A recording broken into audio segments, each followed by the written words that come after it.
So without further ado, I want to bring on the guest. I'm pretty excited to have him on. We got the inventor of the Jumper King, Robert Kraft. Welcome, man. How you doing? How you doing? I'm doing pretty good. How are you? Doing good, thanks. So yeah, a little late. We had some difficulties, but we're all good now. Yeah, technical difficulties. I love the little Jumper King right there, showing You it like off. that? Well, a lot of people, including myself, back in the day, would put the jumper wires, around their neck. Oh yeah. So here we go. Got the whole thing on there. Exactly. All right, for the the viewers, the listeners that might not know who you are, if you just want to introduce yourself, talk about your experience in the field, that kind of stuff. Yeah. So my name is Robert Kraft. I been inventing stuff since I was a kid. Really, been in the HVAC industry for going on 33 years. Started in 1990. I didn't graduate high school. Didn't know where I was going to be or what I was going to do. So I was kind of lost, and then I got into the HVAC industry by accident. My stepdad. I'll start with. Want me to start with my HVAC experience? Yeah, I love hearing how like everybody gets into it and what kind of makes them go down that path. So yeah, go ahead. Yeah. So most all my friends, even my loser friends, graduated, and I was like, they're off doing their careers and stuff, and at that point, I realized, maybe I should have graduated. I was thinking at the time, and I'm like, well, what am I going to do? So my stepdad goes to the coffee shop, and his buddy did HVAC, and his buddy is looking for a helper, and he told my stepdad, hey, ask your son if he's interested in helping me out tomorrow. And so he came home and told me, and I'm like, well, what do I got to do? He goes, you got to meet him at the local restaurant at 5:30 in the morning. I'm used to waking up at 11 o'clock in the morning. Oh yeah.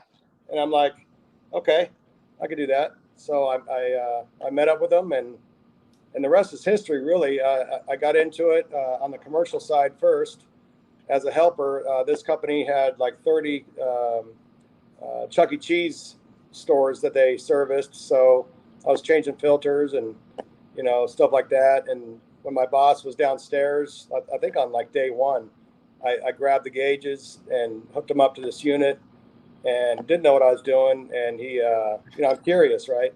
And he came up and yelled at me like, dude, you're going to put non-condensables in this unit. I'm like, what?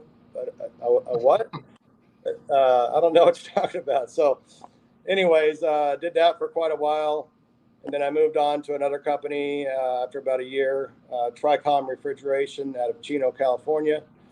And did some cold storage stuff. They actually put me through night college for 2 years. So I did night college 3 days a week after work, got my certificate, learned the theory. And then I, worked at a few other different companies throughout the years, including Airtro out of Monrovia, California. Mm-hmm. And by then I had about 10 years experience in the trade, doing residential, commercial, service, install, the whole 9 yards. And then I just really had this itch on starting my own business. I was making my company 30 to 50 grand a month, and I'm thinking, man, if I could have just a little piece of that pie, I'd be doing pretty good. So I started my own business, and that was 25 years ago. So wow. The HVAC industry, I get chills when I talk about it because it's provided me a great lifestyle. It's the reason why I met my wife. I met my wife on a company trip. Oh, no way. Yeah. So, I mean, my life wouldn't even be where it's at if it wasn't for HVAC. So I owe my whole life and everything that's happened to the HVAC industry. And, pretty proud to be in this industry. Yeah, and being in HVAC, it's a very labor intensive job, and it's a lot of work, hard work. Taking pride in work too. And everybody goes through their struggles in the field. So, like, what kept you in the field, or what kept you in it? Because it sounds like you got into it kind of young, like you said, kind of by accident. Just being offered to go help somebody. What I liked about it is that every day was different, and you could never master. You can't master HVAC. Just Yeah. can't, because there's so many aspects of it. There's commercial refrigeration, there's residential, there's hydronics, there's boilers. I mean, it's a never-ending industry, and I get bored really easy, and I didn't get bored with HVAC because there was always something new that I could do, And the days where I was up in the attic with insulation down my pants and sweating my what's off and uh, cuts all over my hands and Yeah. stuff like that. But making $3,000 in a day made up for it, right? You know, I Oh mean, yeah. installing a whole system in a day, coming home just beat as hell. But the money, was like, okay, well, once I took a shower, I was ready for the next day. What the heck. And Um, that's awesome. The whole like you said, getting bored. That's me too. Like getting bored uh with the same thing over and over. Like that's what I always tell people is, even in my field, because I mostly do refrigeration commercial, and I really try to stick to like restaurants. That's kind of the work that we do. But even then, like I see like ice cream machines, ice machines, different kinds of walk-ins, different kinds of reach-ins, and new stuff is coming out all the time. So it's good to hear that that we're all kind of the same. We love the challenge of all these service calls or installations that we get to do. Absolutely. In fact, when I started out, HVAC was like, wow, you're an HVAC, you're making good money and all this stuff. And then I don't know, maybe 10 years ago, whatever it is, it started to turn into like, oh, you're a blue collar guy. Okay, well, I'm like this corporate guy and I make money, tons of Oh money. yeah. And then now it's kind of switching again because, uh, robots can't take our jobs. You know, No. uh, robots can't come and change a capacitor or clean out a drain line or add refrigerant. So people are realizing that you don't need a college education. Yeah, I went to college for the theory side and stuff like that, and I was top of my class, which made me feel better because after not graduating, I didn't feel that good about myself. I thought, am I a freaking dumbass or excuse my language, but am I dumb or what? But I was top of my class, and was always like up towards the top of my companies because I really loved what I did and had a passion for it. So I realized soon that uh, you know this college wasn't for me, and that the you know just going out there and working hard and earning it, the sky's the limit. Um, Of course, because like school's not for everybody, and I did well, well enough in high school. I tried to do college, and I wasn't super into it. Now I did switch to major in HVAC because they offered it at my college, but even then I couldn't wait to get out and stuff. So like school's not for everybody, and no, it shouldn't be frowned upon if you go and get a skilled trades job. It's a very good business to be in, and like you said, like a lot of people. I mean, there's two sides of it. Some people just want to work at a company and get all the benefits and stuff like that. But like yourself and me and some other guys that I know, they all aspire at some point to own a company and then have that that you get to do whatever kind of work you want to do for one, and then you can also either choose to make as much as you can, hustle out there and be very profitable. It's a very good business to be in, money wise. oh man, Also, geez, also I like my family time as well, so I get to take time off when I want to, and things like that. It's my choice, so that's what I like about it too. absolutely. Same here. I've been able to pick up my kids from school, take them Yeah. to sporting events, and I've made some serious money. I've lost a lot of money and made a lot of money in the HVAC industry. Oh yeah. In California, I was in business for 10 years. In my 30s, I was making 700 grand a year. I had 5 employees. I had boats. I was flying helicopters for a hobby. I grew up poor. I grew up with a single parent. I grew up in Hmm. the ghetto. I grew up in not hotels, but motels, Oh food wow. stamps, welfare. pretty rough childhood. So when I started making money in my 30s, I was living. It's like you never know if tomorrow is going to be here. So the HVAC industry has provided me so many cool opportunities and so many cool things to do in my life, that it's crazy. But in 2008, I lost everything I had. I went from making 700 grand a year to about 200,000 in debt, and about 1,800 bucks in my bank account, like to my name. And that's when my son was a couple years old, and I was like, wow. And so then I moved to Colorado and started from scratch. And then about four years, I was up and kicking butt again, just because of this trade. You get what you put into it. So I went out there and busted ass and knocked on doors and passed out flyers and went to networking groups and did as much as I can. And I do a good job for people. I was never in it for the money, because I knew if I did a great job and used my skills, and not trying to rip people off or whatever, but use my skills, that the money will be there. And I've always looked at life Of like that. course. And that's always carried me through, is just have a passion and do a good job for people, and the work will be there and the money will be there. That's awesome, man. And I didn't know that about you either. Like your background and stuff. That's a good story there. It's coming from nothing and then coming up in the trade and being able to make something for yourself, for your family. Like, and that's what I always tell people. They always ask me, like, should I get into this trade? Or if they are in the trade, they've been doing it for a few years, 10 years, whatever.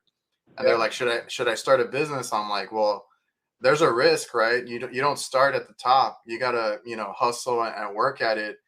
And you have to want it. Like you said, the flyer, going door to door, whatever it may be. We did that too. As a commercial business, going restaurant to restaurant, selling ourselves.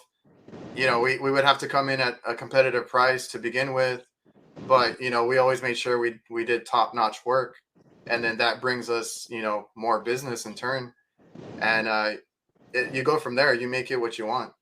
exactly. And what I learned early on, just by trial and error, is that anyone can learn HVAC, anyone can learn plumbing, electrical, or whatever trade, but it's how you do it that makes you stand out.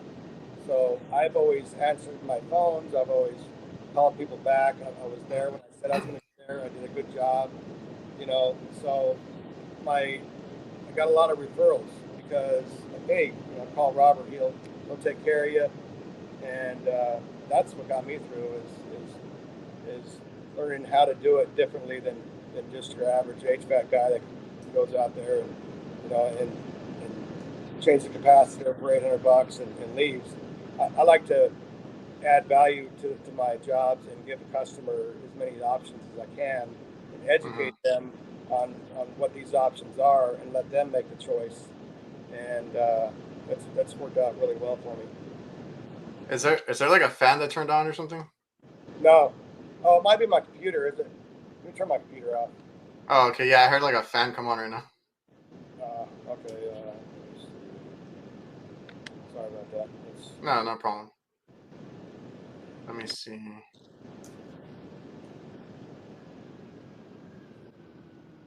Okay, there you go. There we go. Sorry about that. Yeah, you're right by the speaker there. But yeah, I mean, so as far as the Jumper King goes, I've invented a lot of stuff in my time. I've had ideas stolen from me, and you name it. And I've just had that kind of mind that when I'm dealing with something and there's an issue, how do I fix this? Hmm. So in 2004, I came up, like, my gauges would always fall off the units with that cheap hook that they have on there. That's not even it's like a half of a hook, Yeah. falls off and your gauges get uncalibrated and all that stuff. So I bought a dog collar. I put a magnet on it and I hooked it up to my gauges, and I was just stuck my gauges to these units. Well, now you see everything with that strap on there, including voltmeters and stuff like that. I didn't Oh know yeah. I didn't know what to do with these ideas, and uh, Josh Cooley, the umbrella guy, I thought about the umbrella. I called it the Sunbrella, and I had all these attachments for it and stuff like that. But I felt a lot better because after talking to him, he invented it quite a few years before I did, but it didn't get on the market till I think, I don't know, 2014 or whatever it was. So I felt better that I didn't lose out on that one really, but I didn't really get bummed out that these ideas are out there really being successful, that I missed out on. The way I looked at it is that my idea, I got good ideas because they're Yeah, obviously it kind of opened your eyes to it, right? right, right. So, even though to back up a little bit, I invented a air filtration system for a vehicle because in California there was a lot of wildfires, and even if I had my car on recycle, I'd still smell the smoke and stuff. So I Oh invented yeah. this filtration system with a carbon filter and a bunch of pleats and pre-filters and stuff like that that would remove all that stuff. And I took it to one of those invention companies that you see on TV, sent us your invention, and Hmm. spent a year of my time and $12,000, and they ended up ripping me off on that one. Oh Um, wow. and then after that is when I came up with the strap idea, and I thought I was the first guy to come up with the umbrella idea, Hmm. uh, but Josh, Josh is the man when it comes to that. He's he did a great job on that, but. Um, so I didn't know what to do. I was gun shy. I was as far as inventing, and I kind of just shut down my creative side of my brain for a while, and I tried to anyways, but it was hard to because I always come up with ideas whether I like it or not. And so years go by, and so this is about 6 years ago. I'm up on a rooftop in Colorado, and I come up to this train unit. It didn't, and a lot of people go, well, just use the test terminals. Well, not all trains have the test Yeah. terminals. This one didn't have wire connections. And I was pretty good at just grabbing your cheap little jumper wires, like these little uh, pieces of, what's, in my opinion. But they did their job at the time. And I would just, remove the wire nut and then bam, turn on the compressor and go. But I actually, it hit it twice real fast, and it short cycled the compressor, and it actually ruined it. And I don't, it might have Oh. been going bad already. But this particular account that I was on was an all-inclusive account. So I was in charge of paying for all the repairs, but Oh they gave me dang. a decent monthly income to cover all that, but not a compressor. Uh, Yeah. so that cost me $2,000, all said and done with refrigerant and stuff. And as soon as I short circuited the compressor and blew that up, I'm like, okay, there's got to be a better way to start these units. And so I searched online right there on the roof, for tools that I can uh, turn it on when I'm ready instead of using these jumper wires, when it's live and stuff. And I found one tool out there. A lot of people, mention it. It starts with a Z. I'm not going to name the name because they're them and I'm me. And Hmm. I'm not a believer in putting anything down, but it didn't fit my needs. I didn't really care for it. I didn't care about the pricing of it. I didn't care about, and I said, well, looks like I got to make my own tool. So I went to Home Depot after ruining that compressor. I got a Hmm. 2x4 gang box, plastic one. I got a little popper fuse, and I built the first Jumper King prototype, and it only had one switch. And then I went the next day. I bought leads and alligator clamps and all that. And the next day, I went to one of my rooftop units, and I hooked it up with everything live, and I turned on the Hmm. switch, and fan comes on, first stage, second stage, and I'm like, here we go. This is what I want, Yeah. and that's where the Jumper King was born.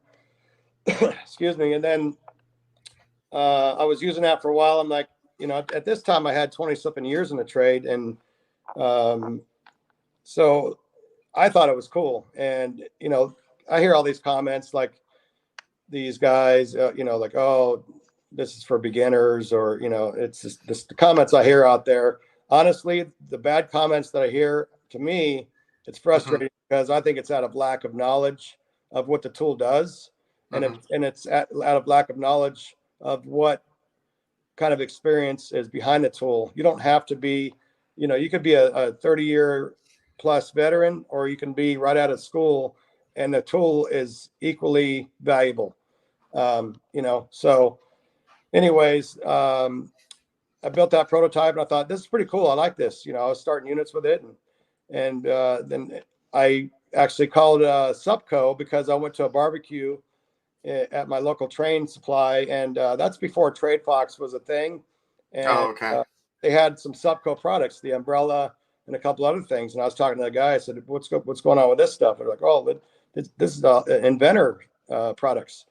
I'm like, wow. I mean, I have a cool product that I made, and can I submit it to you guys? He said, yeah. So I called Jim Adcox, who's the executive vice president for Supco. Super, super nice guy, very knowledgeable. And he actually turned it down because Supco was going through, I think they were buying some companies or doing something, and it just wasn't the right timing. I said, okay, thanks, sir. Thank you for your time. And I didn't know, well, did I explain myself what it was? And, I was kind of doubting myself, and is this product even good? And then about a year later, I see Tradefox stuff at these supply house, barbecue things. And I'm like, okay, what is this? And so then I resubmitted it to Supco, and then that's when they took it on, and we started building prototypes. And the first prototype that they made me was a 3D printed model, and it's this guy right here. Oh, okay. Inline fuse. It has no colored leads, and it has numbers instead of your green, red, yellow, and all that. And so I used this in the field for a couple months, and I thought, one switch doesn't really work, and the number system doesn't really work for me. So that's where the whole process starts. Is you got to get a prototype, try it out, figure out what the problems are. We got the two magnets on the back, but no hook. Oh, okay, yeah. So I'm thinking, okay, well, I need a hook. Sometimes a hook is nice. And then I need a number system, and I need more switches. So then I came up with all the switches. Okay. This is another prototype, and this one has the fold-out hook on the back, right here. But at first they made the hook without it being coated with rubber, and I thought, well, that could be, if you hit something wrong with that could be no good.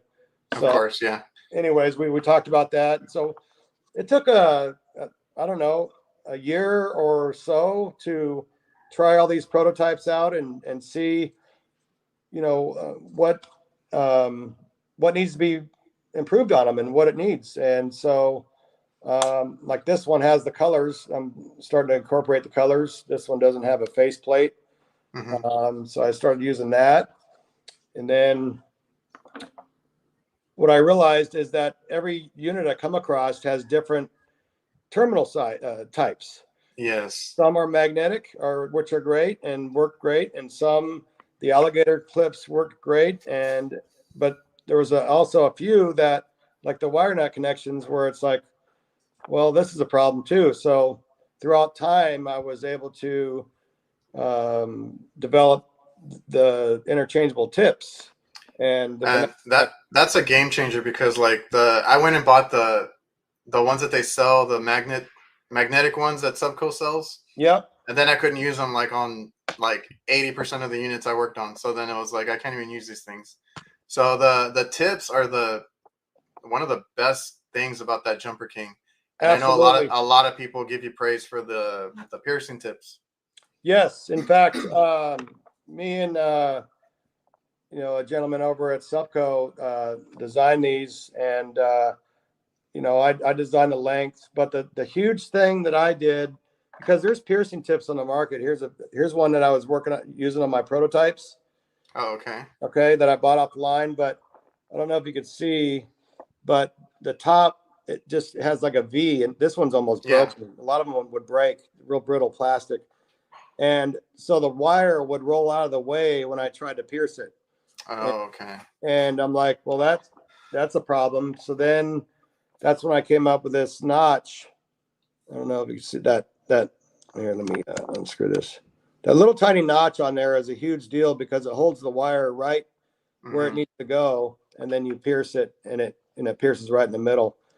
And a lot of guys, like I said, uneducated guys that don't even have the tool most of the time say, well, what about, piercing making holes in it and all that stuff. And like, there's a lot of bare copper on these wires that are, no one even complains about. And then they complain about this little hole. So here's an example of a pressure, a economizer plug Hmm. that I've pierced twice, and you can't even see the holes. They've actually kind of healed up, to be honest Yeah, with that's you. right. And I remember mentioning that they self heal, especially in warm weather. Yeah. It'll and self heal, and people are laughing at me. I'm like, okay, well, whatever. Uh, all I can do is tell you. So the holes are so minimal, it's not even an issue. Now you don't want this sitting in water or resting Yeah. up against metal, really, even though it's still protected, but Yeah, you don't want them like touching each other or touching anything bare. And then if you have water in that area, the panel's off or something like that, that's a whole other issue. That's not the pierce itself. yeah, and there's a lot of other bare copper and bare stuff in there that's more concerning than that little tiny hole. Or even the connectors are they're metal too, so like Exactly, wire connectors. exactly. So yeah, I'm really proud of this tip. I actually have 2 design patents on this. Oh, Uh, nice. and I have about 25,000 bucks for the patents on the Jumper King. Um, and it wasn't easy to afford that. It took me a long time to do all that, years of waiting. And I think I have over 5,000 words that I wrote out myself um, about what it could do to cover, so I have really strong patents on this. And as far as patents go, you don't have to patent everything. Hmm. Game changer stuff that you think might be a game changer or really unique or different, probably a good idea. But most of something that's real important is first to market. You know, Yeah. that's a big deal. So it just depends. All inventions don't need a patent, um, but patent pending is that helps out because it kind of detours these snakes out there that are going to try to copy you or whatever. But it happens either way. But at least I have some legal IP that I can protect, and I have one of the best patent lawyers in America, which is a blessing. And he does a great job. So if anyone out there that needs a patent lawyer, trademarks, patent stuff, I'd be happy to give him his contact information. Yeah, that's what I was telling guys when I announced, the show for today. I was like, if you guys, well, for one, I always tell people because it's come to my attention, that maybe they have an idea or they're like, oh, I thought of that like 10 years ago or something like that. Well, get it out there or get your prototype out there. Now you can talk to Supco, Tradefox, and there's other companies that you can talk to. And like yourself, you went about it, getting the patent, getting a lawyer that helps you with all that stuff. Like there's things you can do because if you don't do it, you're just going to be complaining that you thought of it first when you did nothing about it. So that's what I was trying to tell people too. If they have any questions, I'll look through the chat right now. But if they have any questions, they can reach out to one of us. I'll point them to you. I'm sure you're all for that. Like you said, you can give out that lawyer information if they need it or maybe any tips or tricks uh, to get something going. Like for the Jumper King, how long from like your prototype to getting it out on market? How long was that? 6 years. 6 years. That's a pretty good time from Well, start to finish. it is, and it usually doesn't take that long. The average time is anywhere from a year to 2 years. Oh, okay. We had some delays. Well, that's from when I first uh, thought of it and brought it to Supco, and then they turned it down. Then I resubmitted it a year later, so that's a year there. And then Sure. the whole COVID thing, and Oh, yeah. uh, you know shipping stuff, and the prototypes took a while because I wanted to make sure that I covered as many angles as I could before we got it on the market. And so I had to go try it out in the field for a few months, Hmm. see how it does. So like you mentioned on the case, excuse me, the case, we didn't, I helped design the case, and have these flip dividers and stuff like that. But Yeah. we didn't really, the case had to be quick because we were getting ready to launch the tool, and we needed to have a case. In fact, let me show you what I used to use. Um, this is my first case for the Jumper King. Um, Oh, okay, gotcha. One that you buy at the store. I kept all my tips in Hmm. here, and yeah, it worked okay, but it wasn't the greatest. So one thing that we do, what I like about Supco is we hear about all the feedback. We want to hear the feedback because we're going to be fixing how these get held in the case, because they're hard to get in there and they fall out easy. These tips aren't so bad. The magnet tips aren't so bad. So Hmm. we're really working on that. We're working on the magnets on the back, and a lot of that stuff you don't really know Yeah, until it gets out there. Yeah. until we hear feedback, right? So the feedback on it is important, so we can make adjustments, and we're listening to this feedback, and we're making adjustments accordingly. So yeah, I mean, Well, that's awesome because, like I said, I've told people, I'm like, they're listening, and that's a good, you know, thing that you reiterated, that you guys are taking the feedback, good or bad, because I know you touched on it. There's going to be people that, and it's one of those products, and this goes for a lot of things. Like either they love it or they want to hate on it or something.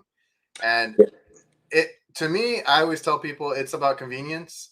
It's about, everybody has tools that make their life easier or are more practical than what they're doing. So this is not like, I wouldn't say like everybody has to go get it. I like there's texts on like Instagram and guys that I talk to on YouTube that are like, I love this thing. It's a must have. They use it a lot on their maintenance, and just what I like about it is when I have a low voltage short, to be able to have that resettable fuse, and go from there, and then being able to kind of go one by one as I'm checking each stage or a blower motor, or whatever it may be that you hooked up to. So like there's a use for it, but like I know there's like a good and bad on the feedback. yeah, you know what? And the bad, I try not to let it bother me, but it does. Yeah. I created this tool to help out the HVAC industry, to help these guys out that are hating on it, and then them to throw it in my face like, piece of shit, this and that, when they don't even own one. They don't even know all what it does. And it's like, if you own one and you used it, and you used every aspect of it, and then you said, hey, it's not for me, then that's fine. I don't, Hmm. it doesn't bother me. I mean, and you don't have to buy the tool if you don't like it. I mean, I don't, that's, every technician is a little bit different on tools that they do. But when they can't compare, oh, I can use a thermostat wire to jump something out. Like, the Jumper King does way more than that. In fact, I have some stuff here for that feedback. Like, if you just want a jumper wire, you can make whatever tip, your own custom jumper wire, and you don't even have to use the box. You can start single stage heat or bypass a switch or whatever, with whatever, put whatever tip on there, and you make a jumper wire. So you don't need the whole kit and all these wires every time you do a service call. Yeah, But that was cool that I didn't even think about that, because you told me about that, and I'm like, oh wow, like I can use all the tips and then mhm, just have my own custom little jumpers if I need to jump out one thing, or whatever. So yeah, and it's they're it's silicone, they're, like this jumper wire here. One thing I don't like about this is when they get cold. I mean, I can't even open this up right here. Seriously, it's like, it's so, you've had it happen to your jumper wires where they just get all messed up, or the connection comes apart there, and you're trying to jump something out, and then you end up on a big old rabbit chase, chasing something, and it's actually a faulty jumper wire. Um, but what I like, that's why like, let me get to the side that I can open up. Like I opened up this and I can eat this thing for lunch with mine, you know? Yeah, that's the thing too. Like they're like, oh, they're just alligator jumpers. I'm like, well, they're a lot nicer because a lot of the ones that I had, I had a lot of those little ones. Yeah. Sometimes I couldn't keep them on the screw or whatever I was trying to jump out. Right. They would just slip off, or they wouldn't open enough, or stuff like that. So the quality of the tips is also nice. Those alligator clips you got there, they're actually a lot nicer. Yeah. And me being in the trade for, all my life, uh, this stuff is what I focus on. I want my, like, all the stuff with your regular jumper wire, I had to fix. Like this thing gets all stiff and mangled, and Yeah. it's all messed up. Now the jumper wire, this one's nice and silicone. And I did this on purpose. I mashed it all up.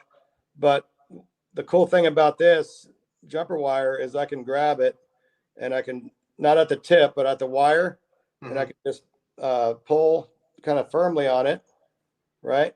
And let me get this out of there real quick. Of course, on camera. So, anyways, I pull it like this, Yeah. and now it's a nice jumper wire.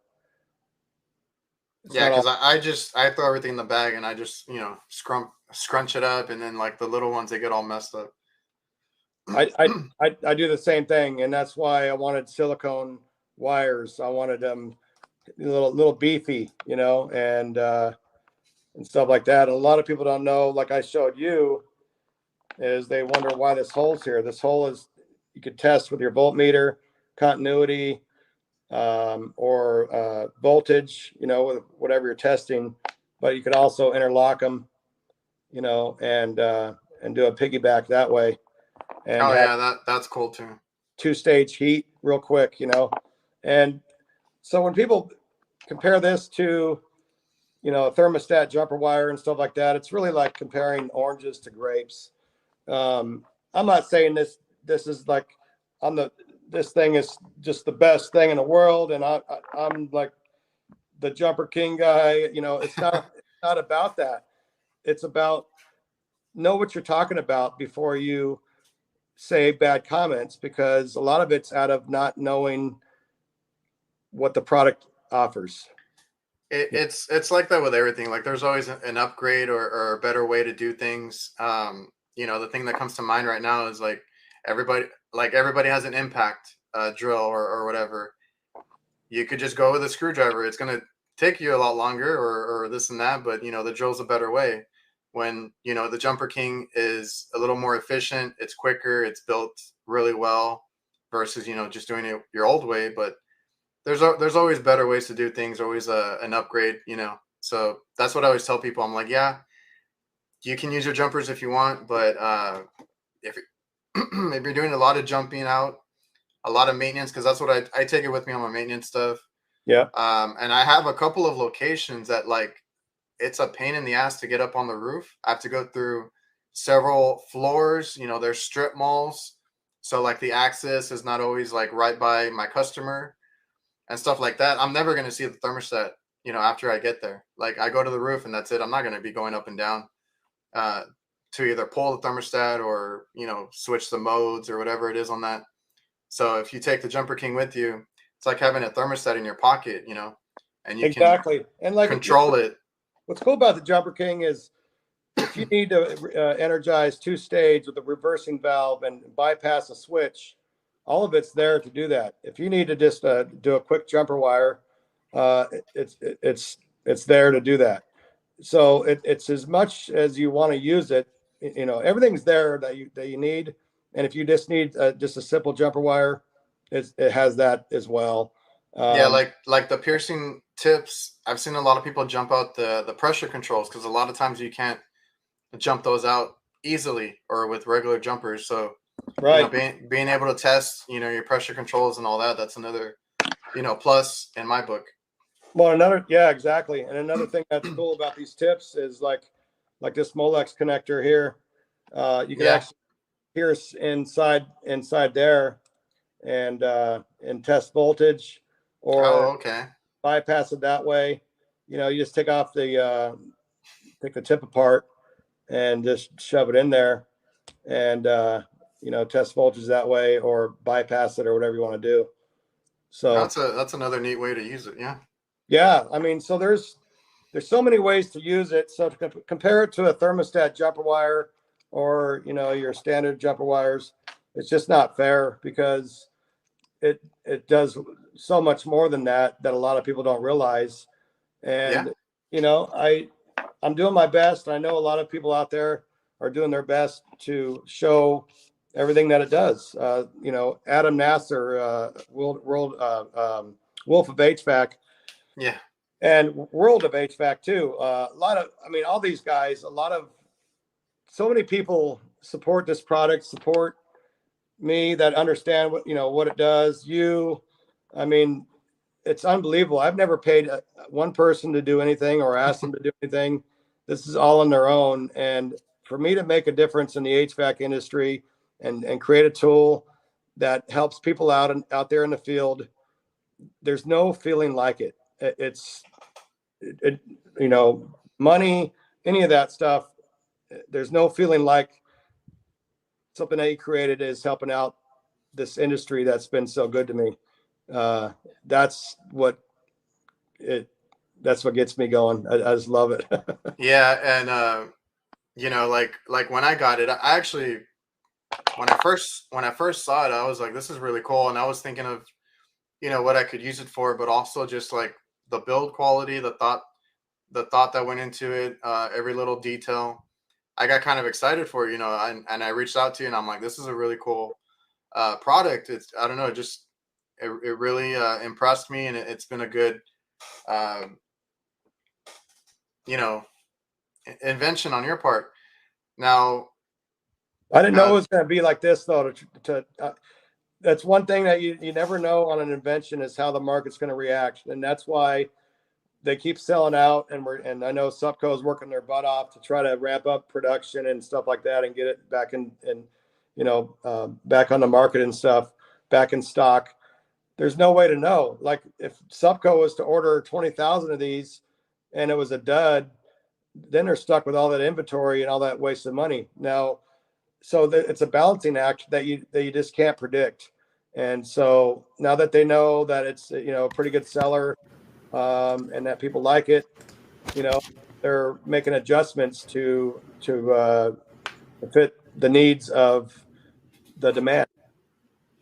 yeah, that was going to be my other question is like, the reception that you've gotten for it, like how has that been? Because, uh, like you said, Adam, all these guys, I've talked to a lot of guys that say that it's like a must have Yep. tool, and they're really thankful for it. And I did point out, like in one of my stories, that it's like a very popular item, even on True Tech Tools where I shop. Mm-hmm. And a lot of people like today too were messaging me like, where can I find this product? It's flying off the shelf. I don't know how many, I don't know how they deal with the whole stock thing, but like they're having a hard time keeping up. Exactly. And the shipping stuff and all the manufacturing stuff is still not where it was 5 years ago. Oh, okay, yeah. So it's getting better, obviously, but I know they're working really hard on getting it in stock. When this product came into Johnstone Supply, that was a milestone for me because to get a product in Johnstone isn't easy, Yeah. and to get the part number and all that stuff. And I remember calling my local Johnstone and said, "Hey, do you have this in stock?" And he goes, "Yeah, well, I see that we're getting some. And what is this?" I'm like, "Well, it's something I invented." And he's like, "I see the part number for it, but we don't have any in stock yet." And this is early on, and I was just like, I had a hard time sleeping that night because I was so excited that my tool finally is making it to Johnstone and and other supply houses too. I mean, it's in a lot of different supply houses, and I just want to say, if any of these people that work at these different supply houses that carry this, I want to say thank you. Um, it means a lot to me. I just want to make a difference in the HVAC industry and give back because the HVAC industry has given me a lot. Um, So if I can give back in any way, that's important to me. I wanted to show you something else that this does too that a lot of people don't realize. So Uh-huh. I got a Supco redfish meter here, and most meters are 4 millimeter banana connectors. Hmm. So if you're, checking voltage and say you can't get to a certain spot and you want to, on your regular test leads, well, the Jumper King plugs right into it. Oh, no way. Yep. And so you can now test voltage with these piercing wires, just pierce whatever wire you're trying to test and, positive and negative and, or ground or common or whatever you want to do. And then you can test your voltage that way. And of course you can, put whatever tips you want, of course, and test voltage that way. So that's another thing that it does that a lot of people don't know is it hooks up to your voltmeter. Now, of course, low voltage only, guys. Don't be Yeah. 220 with this thing. Um, Yeah, because I had actually thought about that. I'm like, I wonder if I can use the tips with my meter somehow. I just hadn't like attempted or anything. So that's another cool feature on it. it is, yeah. In fact, the Jumper King ended up doing a lot more than I originally designed it to do. And a few technicians out there, HVAC Grammon, I'm not sure how you pronounce it, Grammon. You know who I'm talking Grammarian. about. Marion, yeah. Yeah. Yeah, he was energizing, bypassing the circuit board, energizing the gas valve, having some issues, and determined that the circuit board, I think, wasn't sending voltage. So that was pretty cool to see. A lot of these guys are coming up with different, different ways to use it. Rich, can't think of his Rich something. He's I don't know him that well. He's been a great supporter of the Jumper King. He's done a lot of videos that I've shared. Yeah, I think I've seen him too. I've been following, and they'll usually message me or tag me, or I'll see it on your feed or whatever. Yeah, he's And done a great job at being creative with it and doing some other stuff with it as well. And want to say thanks to him and just thanks to everybody for all the support. I'm glad it's helping out the HVAC industry. And if anyone has any questions on how it works or anything like that, or patents or anything, I'm always happy to reach out, and help out because I'm just a humble guy that um, wanted to make the HVAC industry better and create a tool to do some cool stuff. yeah, man, that's awesome. Yeah, if you guys are on Instagram, Jumper King Official, that's how you can find Robert. Go ahead, tag him in the whatever you're using the Jumper King for. Message him for any questions you have on it. I don't know if he can help you get one right now, but any other questions, he'll help you out. Yeah, I can't. Like a lot of people ask me, where do I get it? And it's like I'm not in charge of the distribution, so I'd reach out to Supco for all that. They're working on it. They're working on it. Yeah, they are. Or you could ask your local supply house to search around, things like that. But I got like 5 other products in the works of all different, sheet metal tools, all kinds of weird stuff. Oh, that was going to be another question I had. I was like, how many projects do you have going on? So you have like, you said 5? I have 5 other inventions that I'm working on right now. That's awesome. Yep. And then I wanted to point out a lot of people make their necklaces. You can make a custom necklace with interchangeable tips with the Jumper King. Color code to your uniform, whatever you need to. Exactly. Yeah, there was a comment, I lost it, but it's like, oh, Flavor Flav vibes. That's right. Oh yeah, with my Jumper King, I was doing that just to screw around. Yeah. Yeah, I was gonna put it on. I don't know where it is. I got lost in the chat. There's a bunch of guys in here. Yeah, let's answer some questions and see what people are saying. Well, I wanted to ask you real quick. How did you get into inventing in the first place? Was it just like you bringing ideas was this your first one that you brought to somebody as a, like, hey, I want to bring this to produce No, or no. I mean, I've been inventing stuff since I was a little kid. Like my little Matchbox cars. The wheels were all they were all like loose on there, and I'd find a way to make them tighter. And I've always had that brain. So, like I said, in 2004, I got ripped off on that one idea. oh, that's right. But I did get something to the market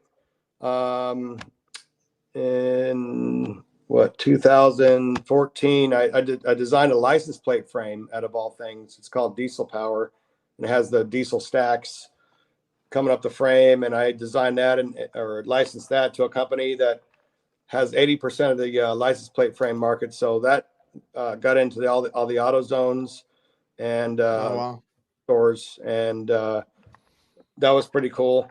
But that's before I kind of, that's when I was starting to like learn what licensing was all about, because I thought you had to have millions of dollars and 500 patents and all this stuff to get a product on the market, and licensing is the way to go.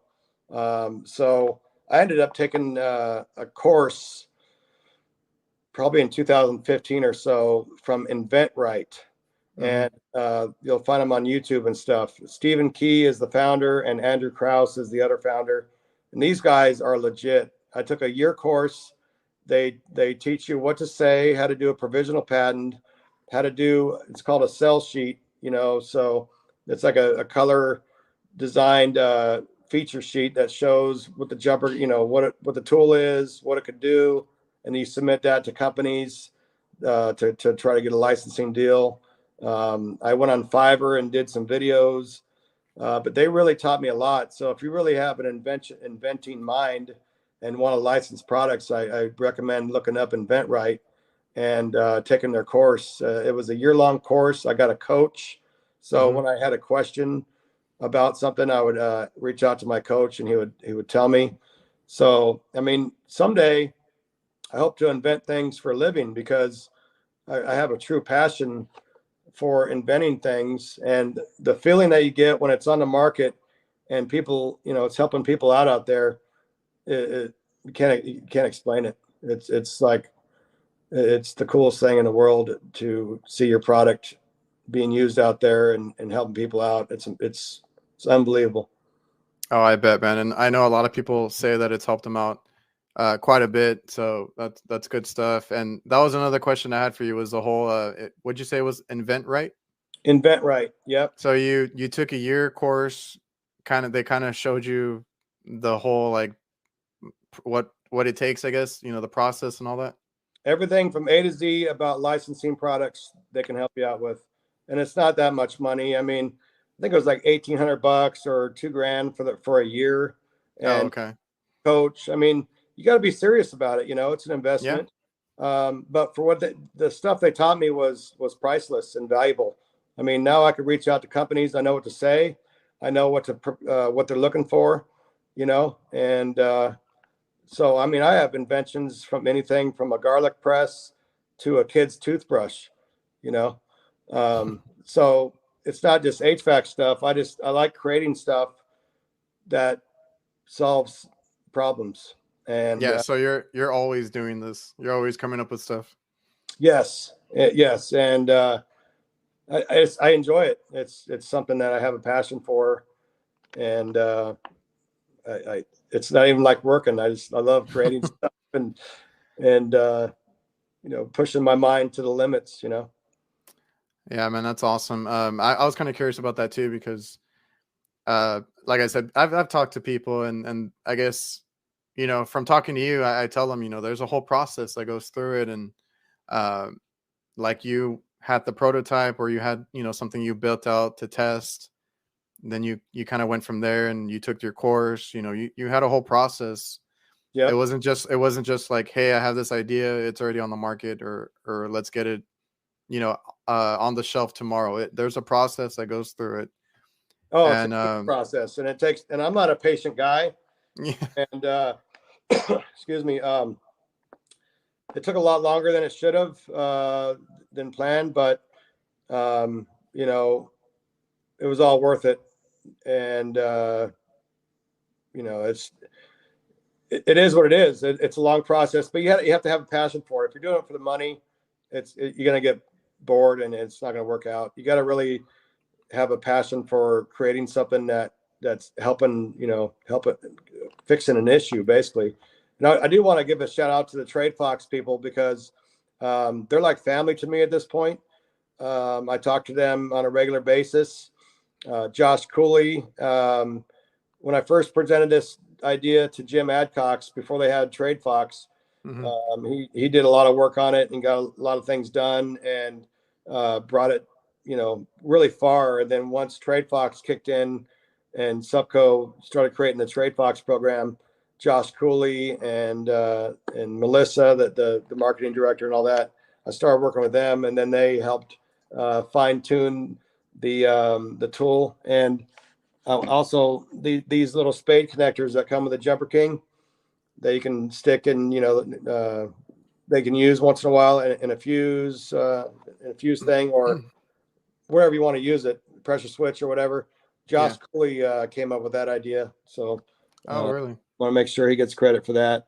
But yeah, I mean, these guys are like family to me, and it's all about relationships. And you know, I'm just glad to work with the Trade Fox people. They really treat me good. Well, yeah, you're going through all my questions because I was wondering about Trade Fox, the whole relationship, how they treat you and all that, and that's kind of cool that they help you make your product better. Like they have guys over there that like Josh that know what they're doing or been through it before, and then they have their ideas that go in with your ideas and just makes a better product. Yeah, Josh has over 20 years experience in the HVAC industry. He's owned his own company, so he knows what's going on. Which really helps because me and him, when we talk, we see eye to eye, and he puts in input and I put in input. But yeah. So between him and the engineers at Supco and the marketing director, Melissa and Jim Adcox and all these people, it took a whole team to get where I'm at with the Jumper King. And you know, hopefully there's more good stuff to come. And I hope that, I know they get a lot of submissions. So whoever's submitting stuff to them, just have patience and, you know, and, and follow your passion. And, these people won't steal your idea. They're legit. Yeah, I was gonna be like me. I tried submitting something, but like after talking to you, I realized that I just submitting an idea is not as it's you have to be prepared. Sketches help or prototypes help. I just kind of messed around with it, got denied, but I'll try it again or now that I know more about the whole process, like talking with you, kind of learning more about it here on the show. So cool to Yeah. see the insights of it. Well, they've denied two ideas of mine as well. Yeah. So it's either fits or it doesn't. And like, I have a graphic designer in California that I use. This nice gal, Cindy. I'll give her a sketch, and then she'll turn it into this beautiful PDF, um, design that looks real. It has all the benefits. So, if anyone wants to reach out to me, I don't know. She just kind of does it on the side. She's a graphic designer by trade, but Yeah. she's really cool to work with.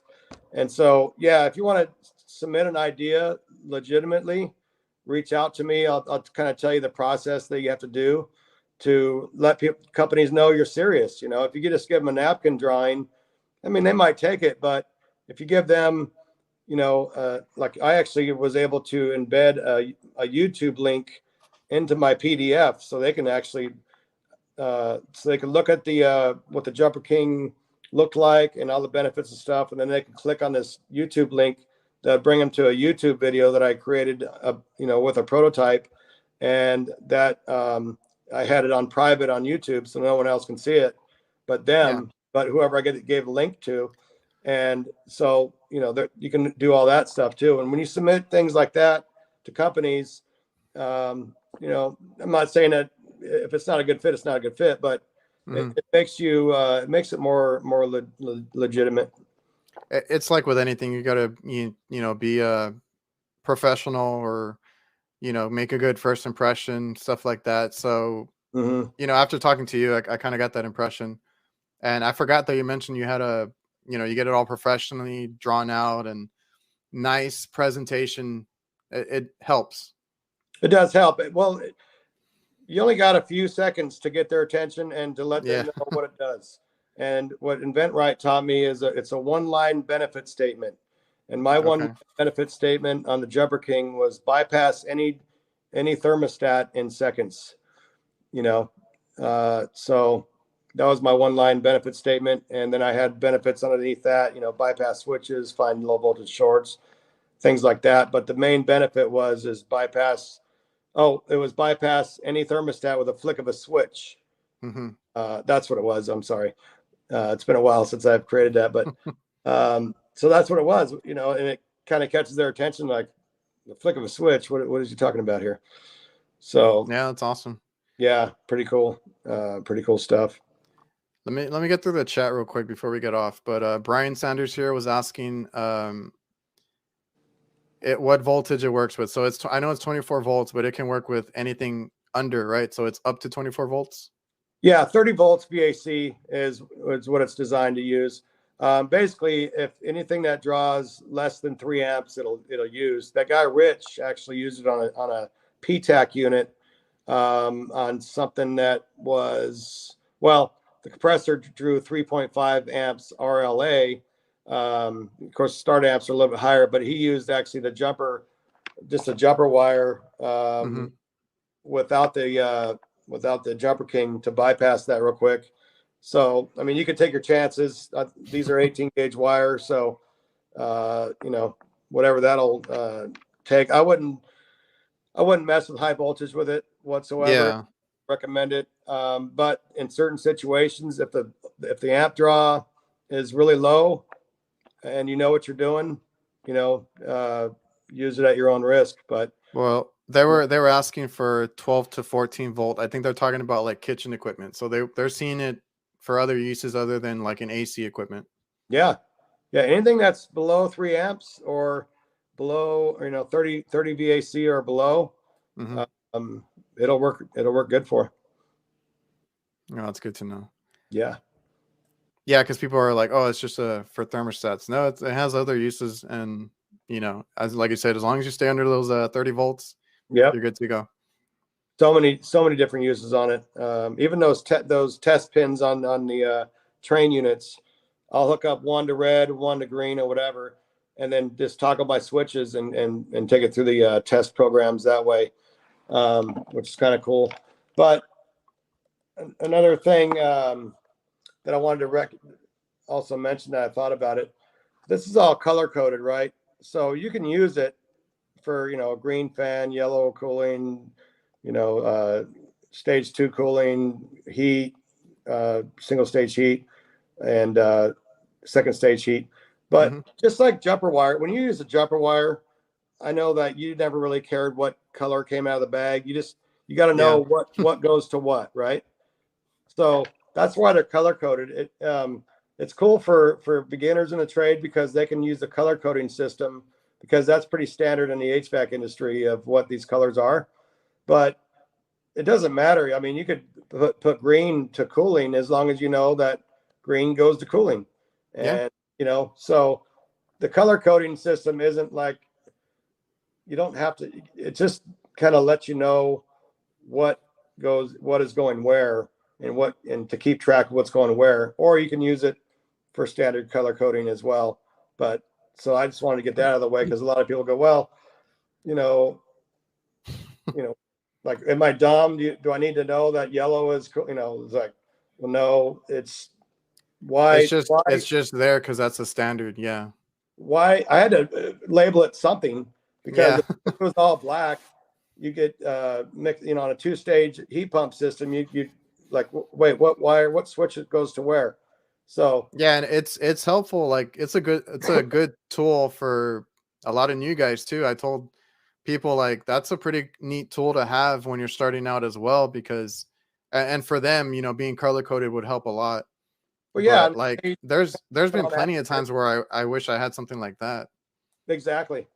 And if you touch something on accident, it won't blow up the transformer. I've blown up many transformers with these jumper wires, when it falls off and hits metal. And that's why this fuse really helps out, because it really can't damage the system with Or it. yeah, or you have that pile of pop fuses there that you went through or Yeah. Yeah. No more of that stuff. we actually got Adam in the chat, Wolf of HVAC. He's Oh, in here. nice. Nice. The king of the Jumper King videos, the non peasant. I love it. Oh, I know. He's always on. Well, I started following him on because he's from TikTok. Like that's where he has a big following over there. Oh, okay. And I always loved his videos and stuff. So then I started, following him, and then he's been posting on Instagram as well. Great guy. I got to meet him over in AHR, and super funny videos. I love watching that stuff. He is a great guy. He has a great story. I'm very proud of that guy. Very proud because he came here. His story is insane, and Oh yeah, the videos he does for not knowing English till I think 2017 or something like that. Um, Man, what an awesome guy. I yeah. mean, I had him on. He was one of the first guys I had on my show here, and yeah, it was awesome listening to his story and all that. Coming over here to this country, getting into HVAC the way he did, and then just like he's excelling in it a lot, he's and killing. he's doing great things too. He is. He's killing it. He's doing great things. Um, I'm real proud of that guy, and I think that's how it should be. You got to be, instead of hating on people. I've never been a hater. I'm always proud of people that are doing out there trying to do good, something good, and trying hard. I don't look down on anybody for going out there to try, or that are trying. And that's why I don't get along with. Like, I don't do well with the hate comments, because it's like they don't know who I am. They don't know where I came from. They don't know what I've been through to get this tool on the market. They don't know everything about the tool. So that it kind of bothers me. But on the other end of it, there's so much positive stuff out there, way more positive, way Yeah. more positive than negative, that outshines it. And I just kind of like, oh well, whatever. No, it's awesome. I'm super happy to see that it's met with such a positive reception for the most part. So I love seeing all the guys post about it. Yeah, me too. I think it's cool. I'm very thankful. And here Sam Andrews says electrons don't care about color. That's right. Because that brings me to like when I was in college, doing the whole HVAC course, we had a class for like electricity, and they had us wiring up different things on a I guess it was a trainer board type of thing, and we had to wire it up according to a schematic. Now they gave us like I don't know if it was black and white or black and red wires, and hot and neutral. Everybody did it the same way, and there was one guy that wired the whole thing in just red wires. And then like the teacher goes over to him, and we're all like, confused, and he's like, "See, like it doesn't matter what color you use as long as you know where these things are going." He's like, that's perfect. So that That's always right. stuck in my head. Yeah, that's exactly right. And that's why, like, I went through like the numbers on here at first, like number one goes to whatever. And then, I thought, well, for the beginners, it'll probably help to have G and Y and all that in the color coding, because it's a no brainer. They can just hook up to the, match the colors and start these systems just, without knowing much. 1 second. I got to get a charger real quick. Hey, Seth. Let me have, I need a charger quick, please. Sorry about that. Yeah. Jennifer's asking if there's videos or materials for training on the Jumper King. I actually wrote out the directions myself, and the directions are really straightforward, but, to answer her question, there isn't. That's why I'm trying to encourage everybody and to share their Jumper King videos, so that can show people how to use it. I've done some in the past on my other account before I got hacked, of how to use it and stuff like that. But if she reaches out to me and has any questions, or anyone, I'd be happy Yeah. to go over that with them, and let them know how to use it and how to utilize the tool in the best way. In the extension cord. Yeah, Jennifer, he's on Instagram because I know she just started her Instagram. He is Jumper King official. You need to go follow him. He shares everybody's post. He has the videos up on how to use it. I have a couple of videos up on my YouTube too.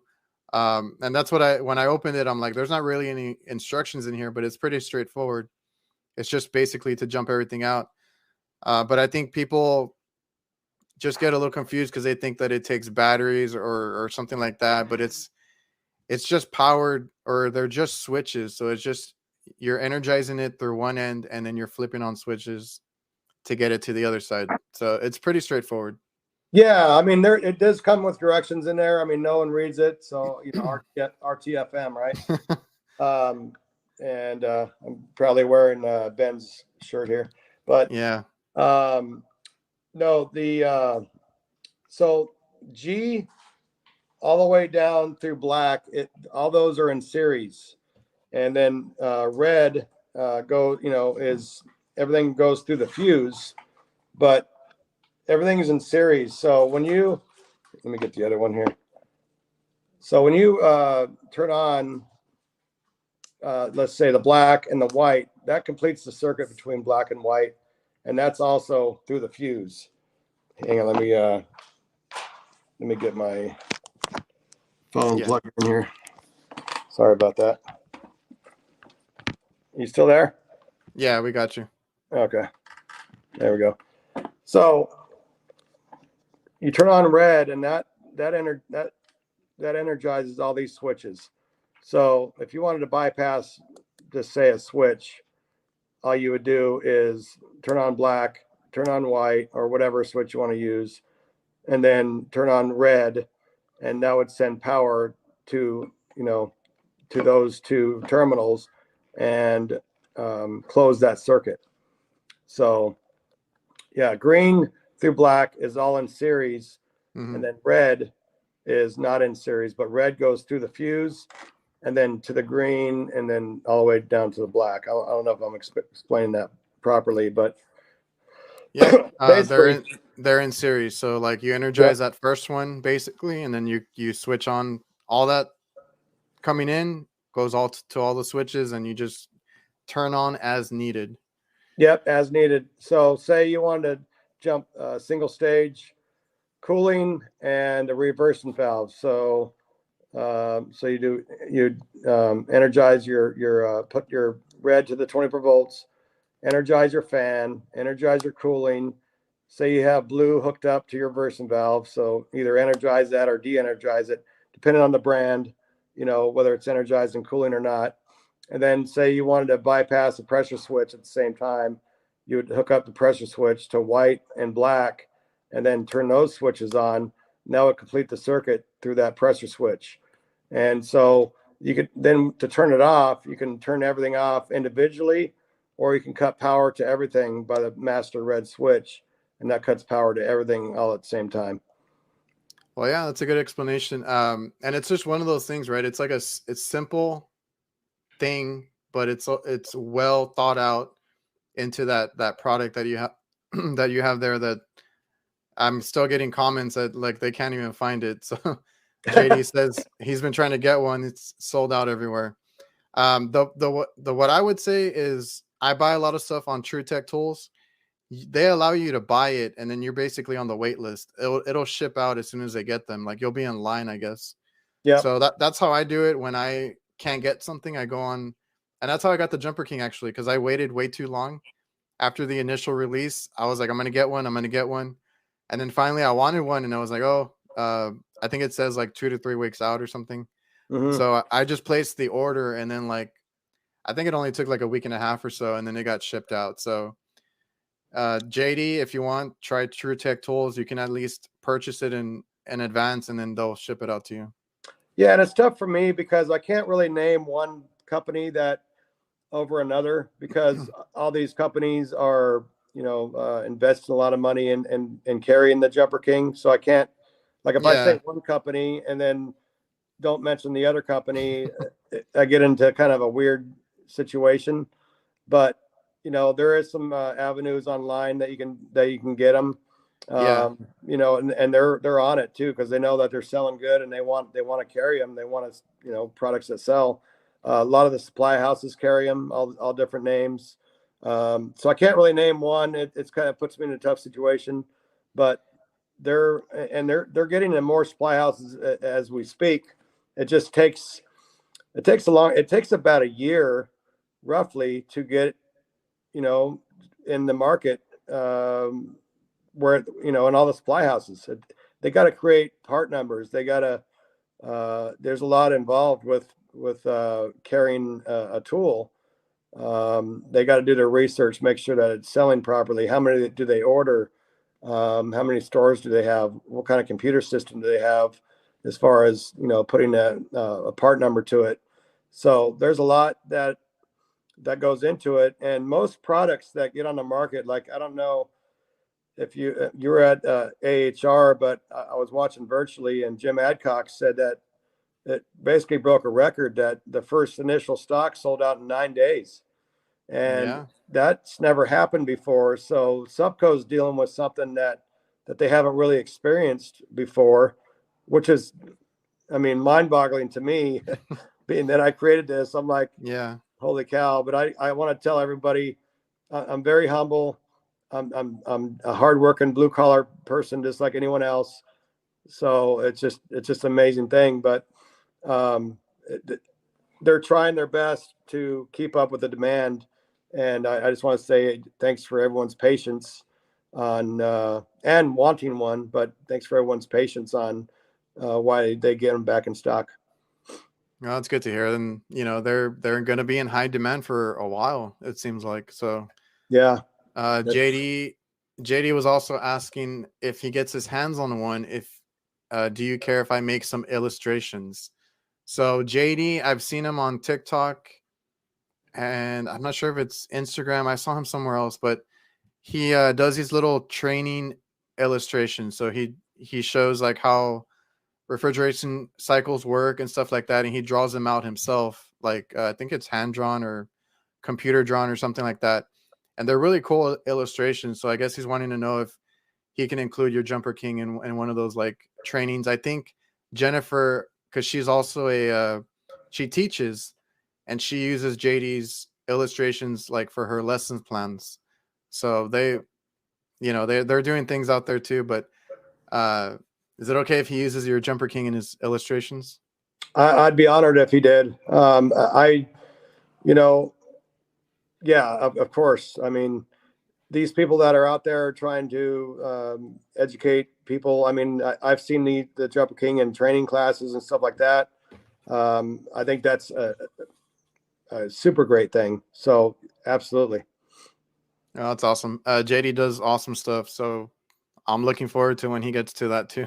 Yeah, I just my page that I have is basically it's for everybody out there. It's for all of you guys to share your experience with the Jumper King, share your videos so I can get them out on my page. I wanted a page that everyone can come to and look at all the posts and see what it does, see how to use it, see how other people are using it. So whatever anyone does out there, just please tag me so I can repost it and share it with the HVAC industry out there, because that's who really needs to see it, is the people out there that don't really know what it is, or how Yeah, to use because it. like what I use my Instagram, even I have a TikTok now that's doing pretty well. Like I use it. I've shown yours. I've shown like the cool presser. I've shown a lot of different things that are kind of unique and very helpful. And there's a lot of people out there that are like, I've never seen this before. Where did you get this or this and that? So Yeah, that's cool. TikTok is a different animal, man. There's a lot of crap talkers on there. I'll tell you what. Hey Uh, man, we got to deal with it. But I try to keep it positive. I don't even look at the negative comments, or if I have to, I'll respond. But I just try to showcase some of the unique tools. So like I really loved yours. Like I said, the cool presser. There's some other stuff that I've showcased, and a lot of people don't even know about these products. And I'm like, well, it's up to the community kind of to kind of help out each other, show your tips and tricks or what kind of tools you're using, and that's how the word gets out. So exactly. And you know what? I mean, as far as I'm not even interested in, like, I thought about getting ambassadors and having paying people to do videos and stuff, but I think that would be a disservice to the HVAC community. I think people should, even though I want to, I like to pay everyone that supports me. Like, I appreciate it so much, but I think it's important for people to share it, out of their passion for using it, or how them liking it just because they like it, they want to share it. I think that's more genuine than paying someone like, hey, can you do this killer video for me?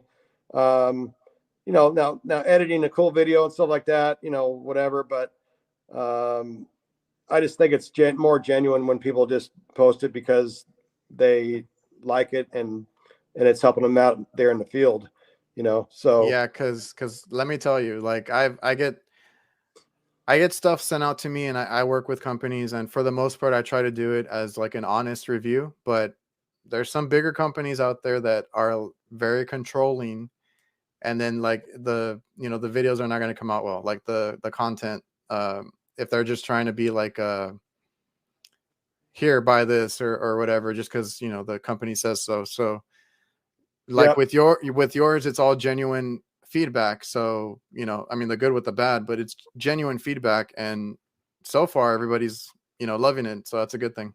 Yeah, and that's why I liked your first YouTube video that you did on it.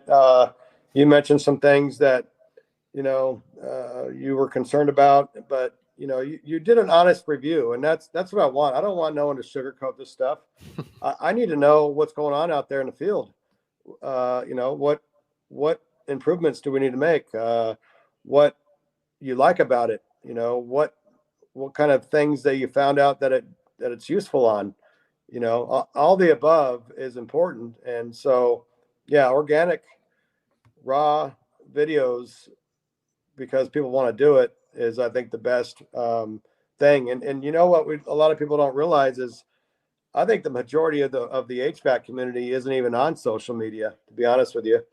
I Nope. mean, I know there's a lot of people on social media, but there's a lot of people that aren't, and they don't know about this. So if they take it, to their company and they show their coworker that's not on Instagram, you know, um, that's helping out too, because they're helping out their coworker. Like, hey, check this out, or whatever.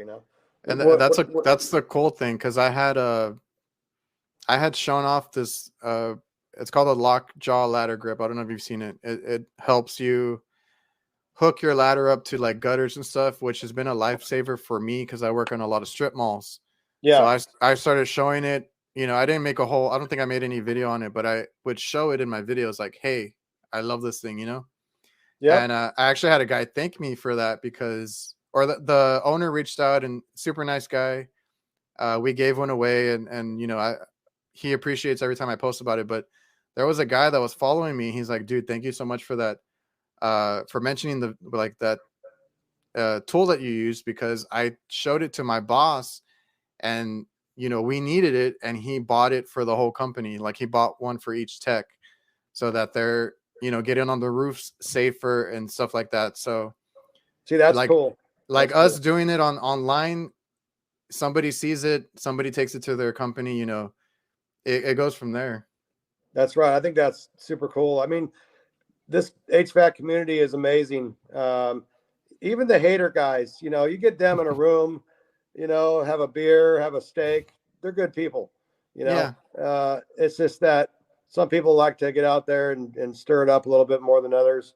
But the HVAC community, in a whole scheme of things, is a very unique community, and I'm proud to be part of that community. I'll always, no matter what I end up doing, if I become a full-time inventor or whatever, I'm always an HVAC technician, always.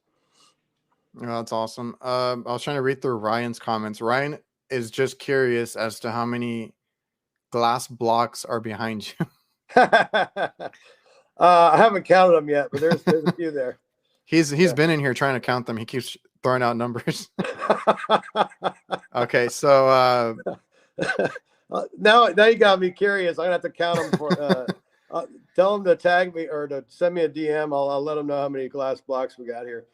That's so the neighbors don't see me walking around naked with a Jumper King around my neck. all right, man. So we're coming up at an hour and a half. I don't want to keep you too long. Yeah.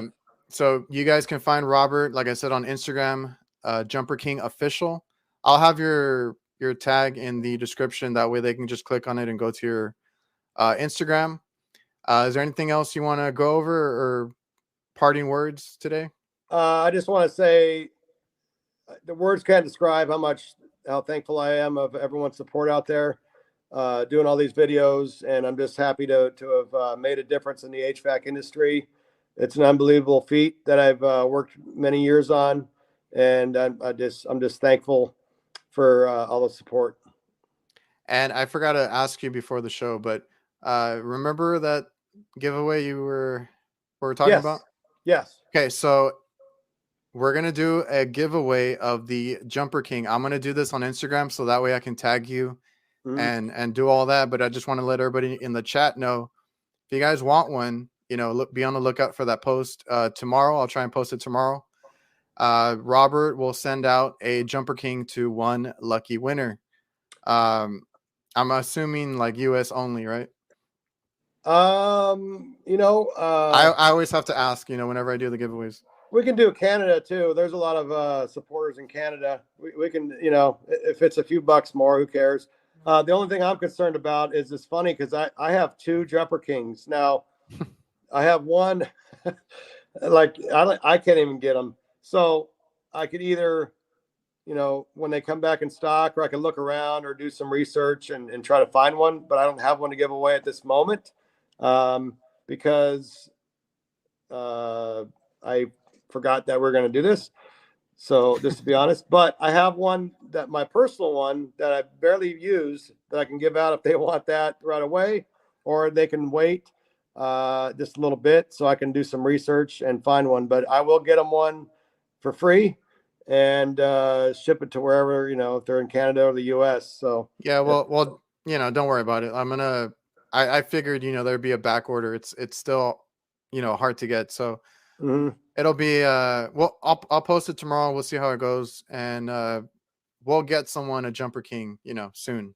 But I do know people, so I might be able to to ask someone deep in the realms of the HVAC or the Jumper King you know archives if I can find one. But I'll do my best for sure. No problem, Um, Robert. I yeah, appreciate you wanting to do that. So yeah, yeah, guys, absolutely. look out tomorrow. Make sure you're following myself and Jumper King Official over on Instagram, and we'll have that post for you. All right, Yeah, man. I appreciate you coming on. I was really excited to have you on, so thank you for doing this. my pleasure, and I thank you for having me on. I had a great time. All right, I'm gonna end the show. There's like a minute outro. You can stay till after that, or you can head out if you need to. Uh, everybody in the chat, see ya. Let me cue the outro.